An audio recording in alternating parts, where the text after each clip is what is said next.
Today we will be reviewing two books because I did not do one yesterday. So the first one is City of the Dead. This one is by Brian Keene, I think. And I actually found out while looking up how much this one cost, but this is actually the sequel. So I have not read the first one, so I'm definitely gonna have to read the first one now. If you like scary books or zombie books, this is a fun one to read because I feel like it has a little bit of a twist on it. So the book was written in 2005, and I got this guy for $1.99. I think I got this at Walmart, and it might have been on sale. You can get it at Thrifty Books right now for $4.19, or you can get it on Amazon for your Kindle, $7.95 on your Kindle, or you can get Prime paperback, $13.99, which I was really surprised at how much that cost. I was like, dude, I totally paid $1 for this. I would definitely recommend doing like a used bookstore. Like I said, this is the second one in the series. I did not read the first one, which I feel like would have made a lot more sense because whenever I read this book, I was totally going to critique it and be like, I feel like I would have liked to know how everything started, really know the characters more, because I really feel like you really didn't get to know the characters that well, but that would be because I am a do-to-do sometimes.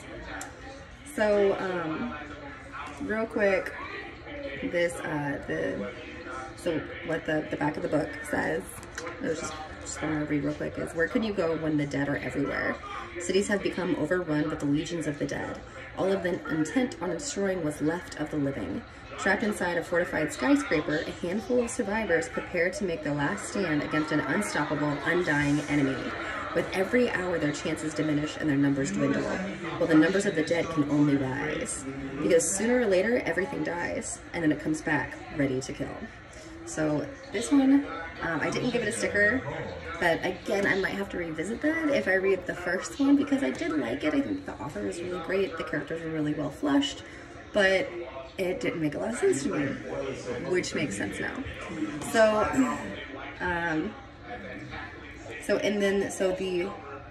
the other book, the first one is called The Rising. So I don't know if anybody wants to start with that. The Rising. Again, good, fun, scary one. Zombie, you know. And it has, like I said, a new play on zombies that I thought was fun to play with. I hadn't heard before, and I was like, interesting. So if you like scary, give it a try. I like it, and you can get it $50, $4.19. Okay, the second one that I'm gonna go over today is one I just finished. That one I finished earlier in the year. This one is called In the Name of Love. It's Jessica Lansing. I believe this is the only book that she actually wrote because I tried to find other works of hers and I couldn't find any. So this was written in May of 1986. So it is a little dated. You can get, I don't know how much I paid for this guy. I have no idea, but I know you cannot get it on Thrifty Books. It's not available right now. And if you want to get it, you can get it on mass market paperback and Amazon for $5.49. So the main characters in this book are Chris and Pat. I'm just going to read the little synopsis on the back of the book. If only Pat could cast her doubts to the wind, then life could be as romantic as the steamy novel she was writing in her spare time. She could indulge her fantasies on paper, but it was still only a dream. Her fictional flames based on the very real desire she felt for a certain handsome graduate student. It was pure fantasy, but then the book became a runaway bestseller and fantasy became reality. So this book was, it does not get a sticker, unfortunately. And I try to be, again, I try to be as gentle as possible to authors. I don't know if I said this before, but I think authors are amazing. It takes a massive amount of courage to be able to put your name on something and put it out there. So I hope I am never disrespectful or purposely cruel to all the amazing authors out there. If it weren't for you guys doing your amazing thing, I wouldn't get to read your amazing work, you know, whether I like it or not. But with that being said, I don't think I would recommend reading this one. I don't think that if you went your life and you didn't read, you know, In the Name of Love, that you would be soul crushed. You wouldn't be devastated. And I think that it ended, and because she doesn't have any other work, the way that it ended was really unsatisfying. I didn't think that it would, I don't think that it really flushes out a really good ending. I felt very dissatisfied, but I enjoyed the story. I really don't think that it was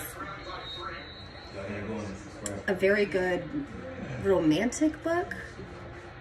There's a lot of time that she spends in her head. She really doesn't talk a lot at all, which I don't mind if a character is shy, but the development that's happening from her is really inside her head. On the other side of that, you really get a fun journey with her. You really get to go with her while she grows in herself. In I think like 2 years that the book takes place. I was really dissatisfied with the end of the book.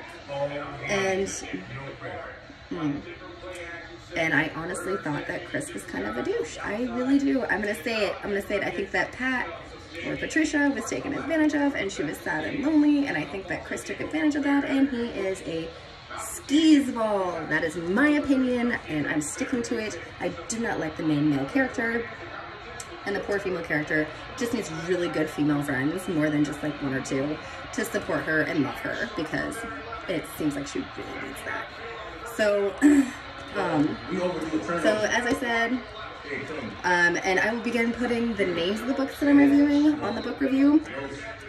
This one, not so much. I would not recommend reading it unless you really want to, and you want to go on a like eat, pray, love journey with a character. If you like that kind of thing, then this might be your cup of tea. If you're like locked in a loveless marriage and you feel like you want to, you know, like explore and pretend to have, you know, a whole new change in life, this might be something that you really, really enjoy. I personally found that it wasn't my cup of tea, so I would not read this one again. Does not get a sticker. No. Sorry, Jessica Lansing. I'm sure you're amazing. But on the other side, would definitely recommend at least once read for this.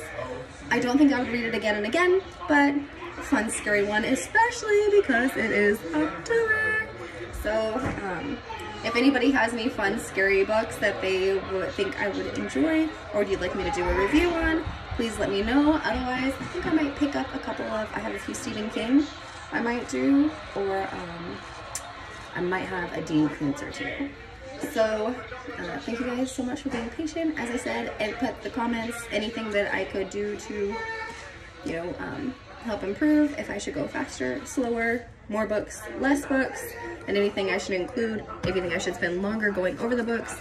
I really try not to spend too long on them because I don't want to give any spoilers away in the book. And that's really important for me because I think it would be horrible if you go to read the book and I just ruined everything that was in there for you. I'm just kind of saying whether or not you should read it. Yes,